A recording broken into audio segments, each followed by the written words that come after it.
Baik, Assalamualaikum warahmatullahi wabarakatuh.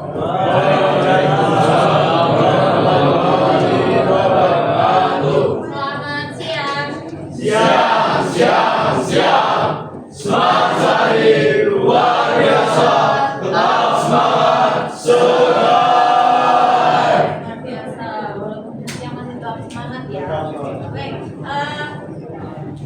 kami mau ngecek kehadiran hari ini. Hari ini ada yang nggak masuk? Awan izin masih umroh ya? Iya. Ada lagi yang dispek? Kami sama Duna. Oke.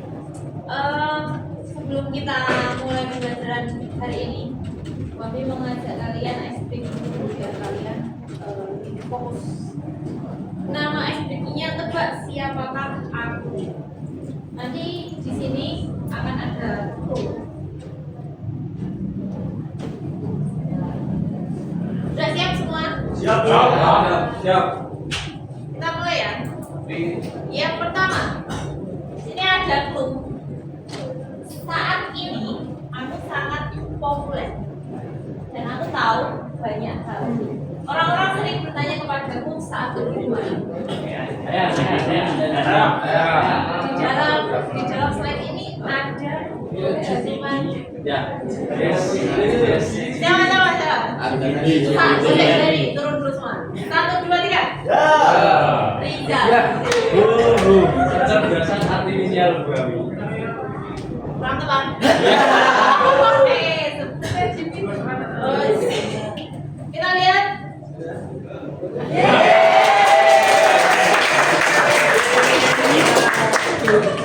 Berikutnya, aku mampu menampilkan ekspresi wajah seperti manusia dan berinteraksi dengan manusia, serta telah menjadi subjek penelitian, pendidikan, dan hiburan. Nah, gambarnya masih logik.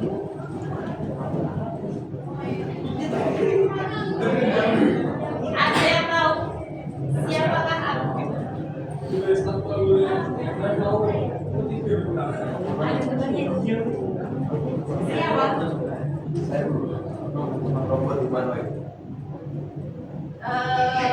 Bener sih, cuman ada namanya. Ada yang tahu? Nyerah. Belum coba. Ali tahu. Belum. Nyerah.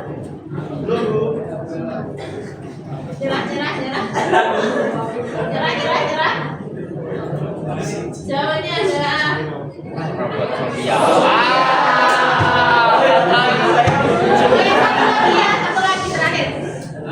Satu lagi terakhir. Aku adalah paus biru yang membantu pencari informasi dan lebih cepat dan tepat. 1, 2, 3. Gipsy, apakah teman jawabannya? Cepat.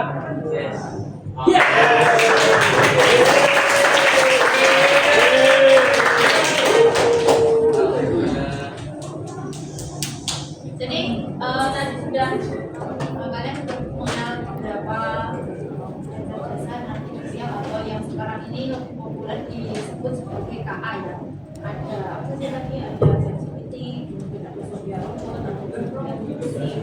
Nah, kira-kira apa yang kalian ketahui tentang teknologi yang sudah kita sebutkan saat eksperimen tadi? Ada yang mau berpendapat?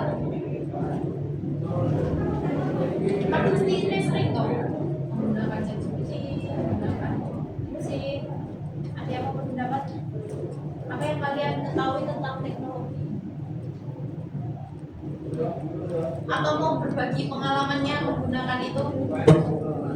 Oh, saya tuh pakai ini pas kerjain tugas. Apalagi kalau malam-malam deadline gitu. Iya nggak? Ya lu. Serius atau Oke. Itu tadi ada beberapa contoh perangkat KA. Nah, hari ini kita akan membahas tentang ini, konsep dasar kecerdasan artifisial dan pemanfaatan. Nah, untuk tujuan pembelajarannya, setelah mempelajari materi ini, siswa diharapkan yang pertama memahami definisi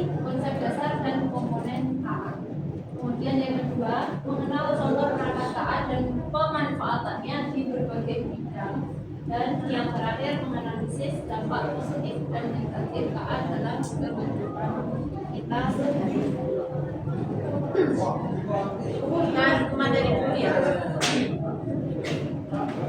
Untuk definisi KA itu sendiri, KA adalah teknologi yang dirancang untuk meniru kemampuan kognitif manusia seperti belajar, memahami, dan memecahkan masalah kompleks. KA memungkinkan mesin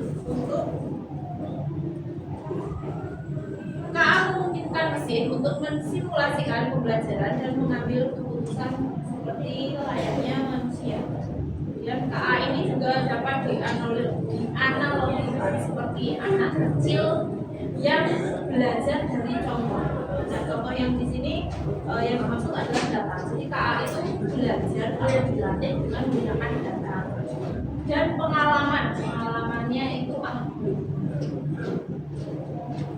Penting untuk diingat bahwa KA bukan pengganti, melainkan alat bantu yang revolusioner untuk mendukung dan memperkaya proses pembelajaran.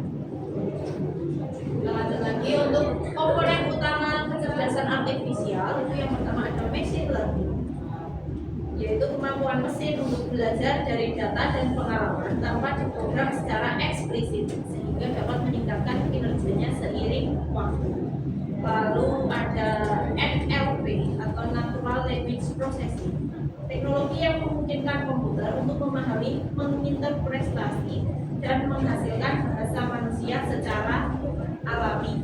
Kemudian ada computer vision, itu bidang KA yang memungkinkan komputer untuk melihat, mengenali, dan menginterpretasi gambar serta video layaknya mata manusia. Ada yang bisa mencontohkan? Lens itu masuknya ke. Kemudian komponen yang terakhir ada robotics, pengembangan robot yang dapat melakukan tugas otomatis seringkali menggabungkan machine learning dan computer vision. Dan untuk contoh perangkat KA itu sendiri itu ada 4 ilustrasi ya yang bisa mendeskripsikan apa saja itu.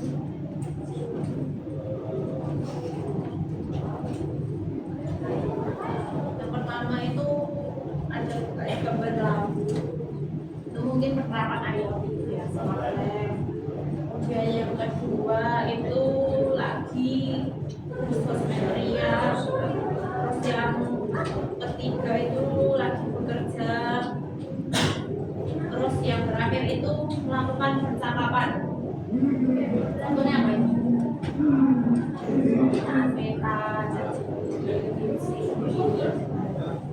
Nah, untuk perangkat KA itu ada 4 kategori. Yang pertama ada asisten virtual seperti Siri, Google Assistant, dan Alexa. Kemudian ada platform belajar adaptif seperti Dreambox dan Smart Sparrow. Lalu ada sistem penilaian otomatis, contohnya Gradescope dan Zenroad pembelajaran. Ada ChatGPT, Gemini, dan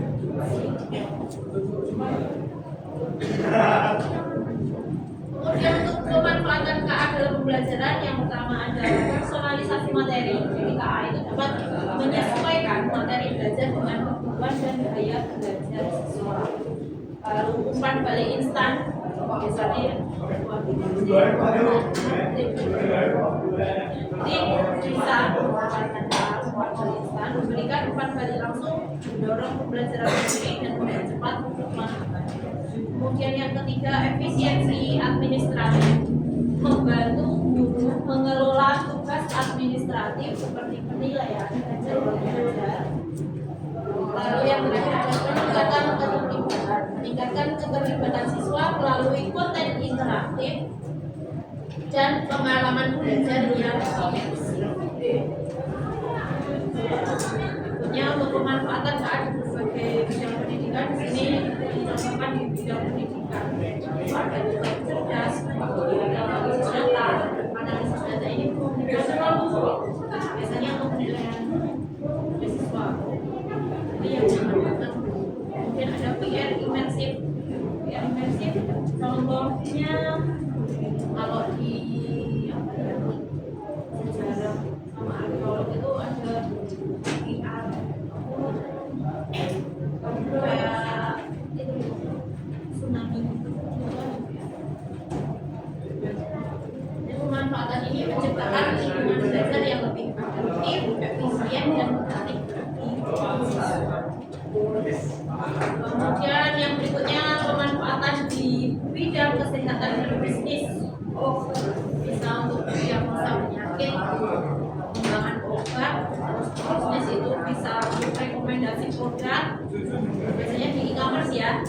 sering menjumpai toh ada rekomendasi produk, misal kalian sedang ingin mencari jam tangan, pasti ketika kalian buka e-commerce di rekomendasi munculnya banyak sekali model, jenis, merek, warna, berbagai macam rekomendasi.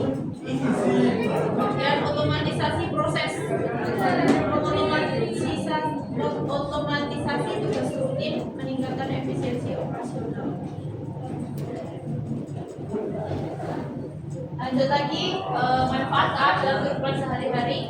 Yang pertama, mempermudah pekerjaan. Itu pasti kalian sudah merasakan atau yang meningkatkan efisiensi. Karena kita kan enggak. Terus mendukung idea dan KA mengubah cara kita bekerja, berinteraksi dan berinovasi, membawa kenyamanan dan kemajuan. Mungkin ada yang bisa contohkan sebelum ada KA seperti apa, sekarang sudah ada KA perbedaannya seperti apa gitu. Silakan. Oke, silakan Mas Bapak nih. Jadi kalau sebelum ada CCPT itu ya, sebelum 2017 itu kalau mencari jawaban itu harus mencari dari ya, karena sudah bisa Langsung ya. harus mencari jawaban feedback. Ada lagi yang lain? Ada lagi yang lain? Nggak apa-apa, berbagi pengalaman. Oke. Kita lanjut lagi. Untuk tantangan dan etika penggunaan KA. Meskipun banyak manfaatnya, penggunaan KA juga menimbulkan beberapa tantangan dan pertimbangan etis yang perlu kita pahami. Satu itu ada privasi data dan keamanan informasi. Pengumpulan dan penggunaan data yang masif oleh sistem KA menimbulkan kekhawatiran tentang privasi data pribadi dan potensi kebocoran informasi sensitif. Kemudian resiko ketergantungan teknologi yang menjadi PR bagi kita. Jadi dengan adanya KA itu kalau bisa kita saling berkolaborasi dengan KA, jangan malah kita bergantung sama teknologi. Karena apa? Kalau kita sudah tergantung sama teknologi, dapat mengurangi kemampuan untuk berpikir kritis dan memecahkan masalah secara mandiri. Penting untuk selalu menggunakan KA secara bertanggung jawab dan etis untuk memastikan manfaatnya maksimal tanpa mengabaikan risiko. Jadi itu tadi sedikit materi tentang konsep kecerdasan artifisial dan pemanfaatannya di berbagai bidang. Kemudian saya mau sedikit mendemokan pemanfaatan KA. Ini saya ngambil contoh yang asisten virtual. Saya pakainya yang Siri. Kita coba. Hai Siri. Oh enggak, Indonesia.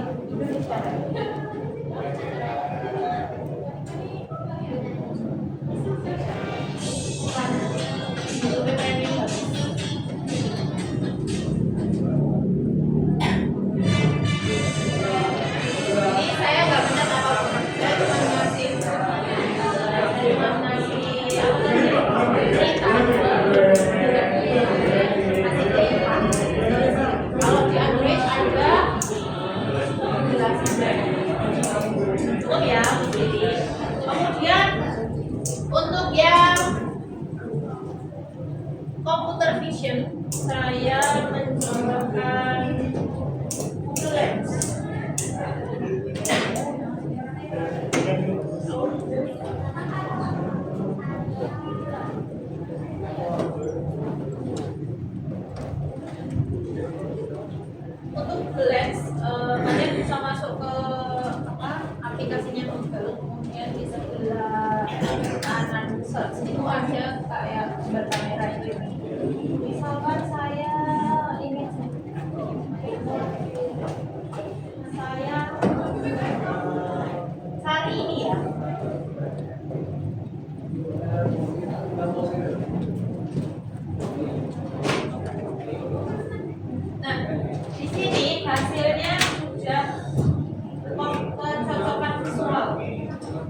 yang sama dengan spesifikasi yang sama sesuai sama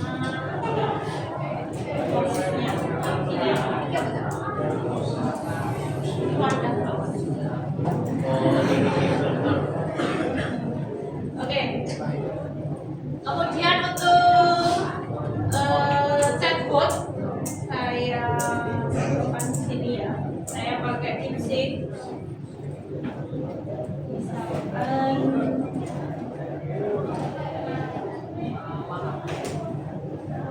tolong buatkan saya puisi tentang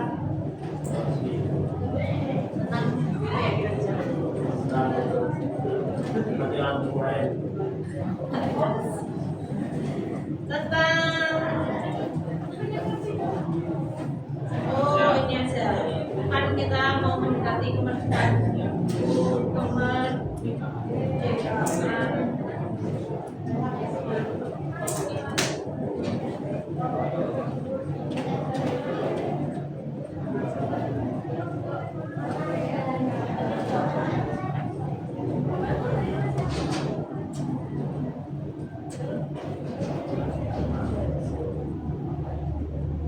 langsung ya. Jadi itu tadi contoh ilmu langsung penggunaan perangkat KA atau kecerdasan artifisial. Sekarang kita lanjutkan, kita diskusi kelompok. Jadi diskusikan bersama anggota kelompok itu tentang pemanfaatan KA di berbagai bidang. Yang pertama kesehatan, yang kedua pertanian, yang ketiga pendidikan, yang terakhir transportasi. Silakan kalian duduk sesuai dengan kelompok yang kemarin sudah saya buat, terus didiskusikan bersama anggota kelompok. Silakan boleh berpindah dulu.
Oke, udah ya diskusi kelompoknya.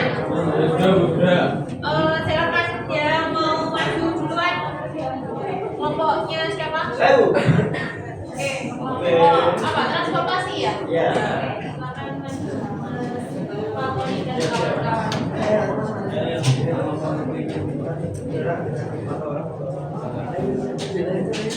Perwakilan aja.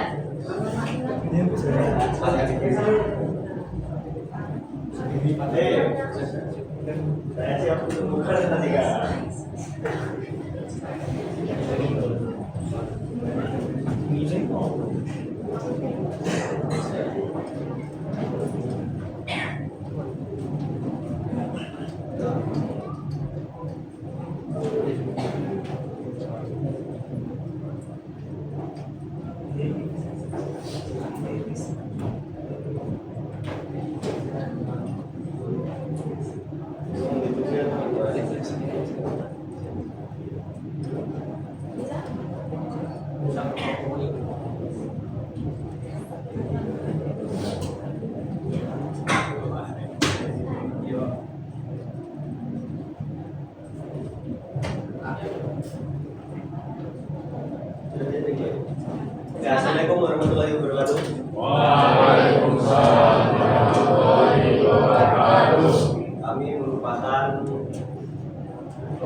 dalam kecerdasan artifisial dalam bidang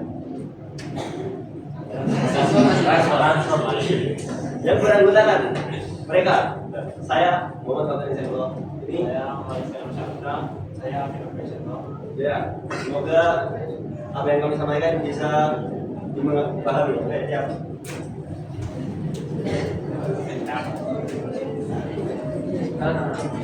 Sebentar ya.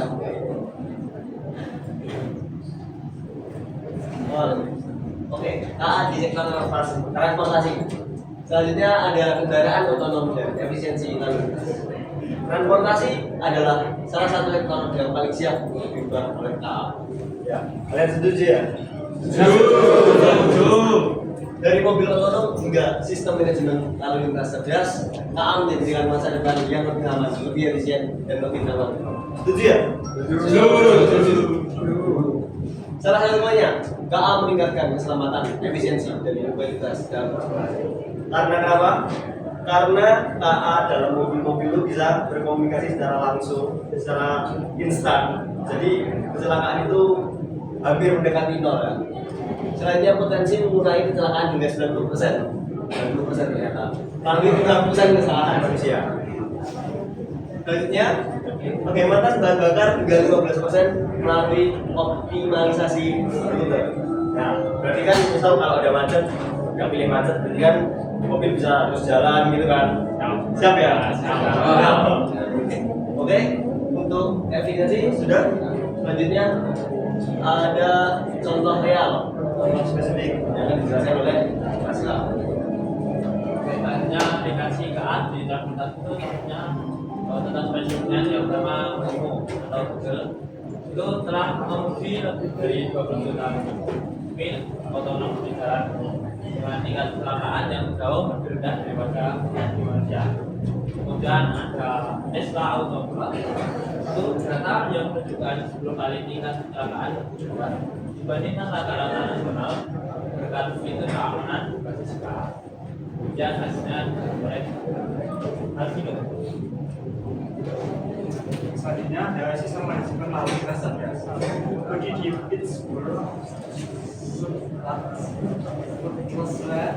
dengan menggunakan waktu perjalanan 25% dan waktu hasil 40% jika sistem berbasis KA.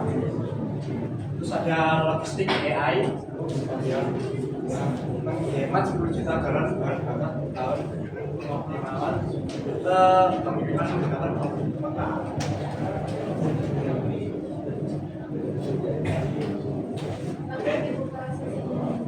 Ya, materi sudah selesai ya. Dan dibuka sesi tanya jawab. Adakah yang bertanya? Oh, Mas Rosi. Saya harus ya. Dan kemarin teman-teman. Sudah. Nah, saya ingin menanyakan seperti ini. Dalam lalu lintas kendaraan di Indonesia, menurut kelompok Mas Fatoni, kelebihan dan resiko penggunaan kendaraan otonom dibandingkan dengan kendaraan konvensional di Indonesia itu gimana? Siap. Harus saya tahu dulu ya. Siap. Kelompok lain ada? Oh, tidak ada. Saya akan mendiskusikan bersama teman-teman.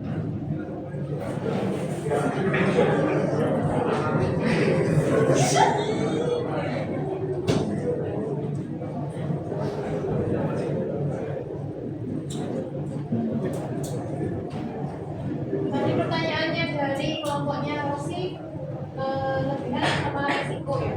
Ya. Resiko penggunaan mobil otonom dibandingkan dengan mobil konvensional. Silakan sudah didiskusikan. Sudah.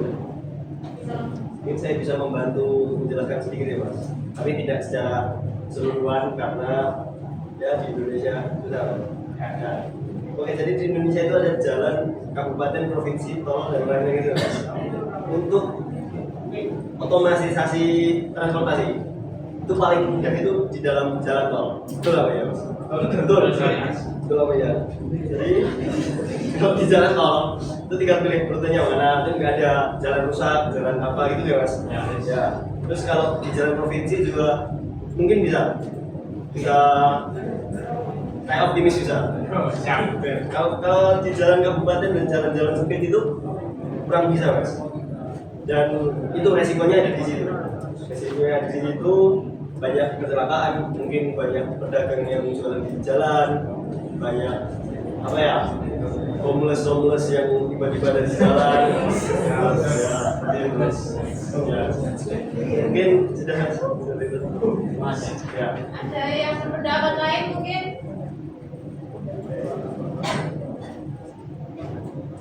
Ada nggak? Mobil otonom itu apa? Self-driving mobil yang dapat jalan tanpa dikemudikan oleh manusia. Dan kira-kira kelebihannya apa?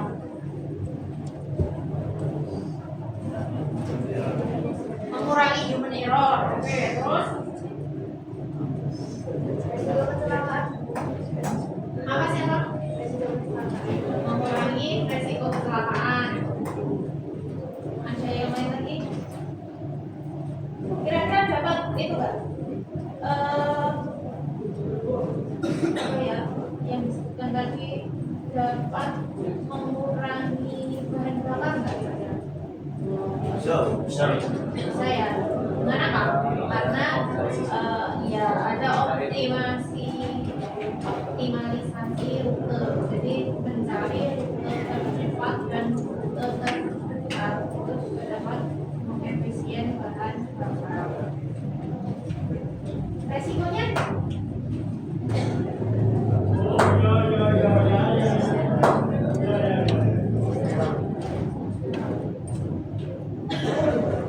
Kalau sistemnya error, kira-kira?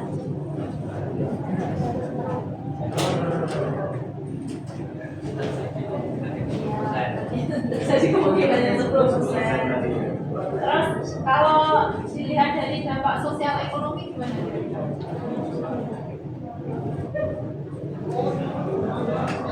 Dengan adanya mobil otonom, otomatis kan apa ya? Kayak sopir, direktur itu kan juga tergantikan. Jadi kalau dia dari segi sosial ekonomi tergantikan perusahaan yang ada di bidang transportasi. Untuk kelompok transportasi ada yang mau ditanyakan lagi nggak? Sudah cukup ya? Oke, boleh ditutup kembali ke Bapak. Baik, mungkin sekian dari kelompok kami. Apabila ada kesalahan, mohon maaf. Wassalamualaikum warahmatullahi wabarakatuh. Sudah yang keluar.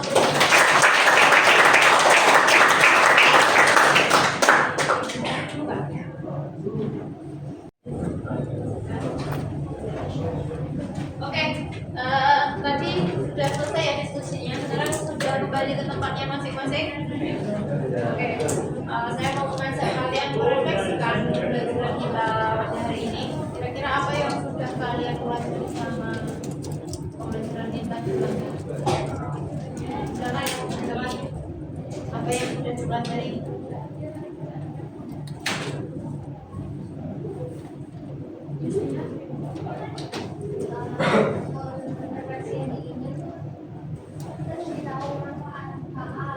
Manfaat KA di berbagai bidang. Ya,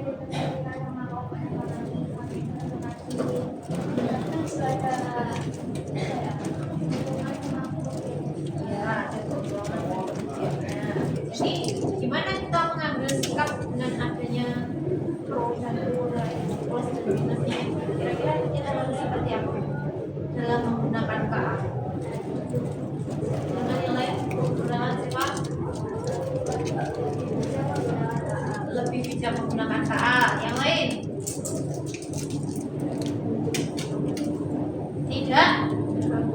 Tidak bergantung. Terus ada lagi? Lebih bertanggung jawab. Oke,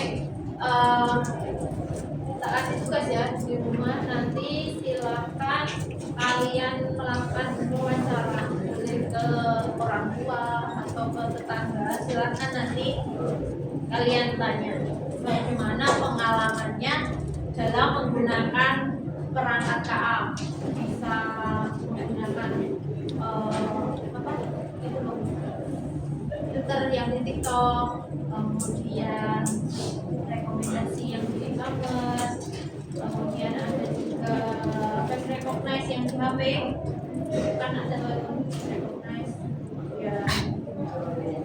Kalau di pengguna iPhone biasanya pakai Face ID. Silahkan ditanya nanti bagaimana pengalaman menggunakan perangkat KA.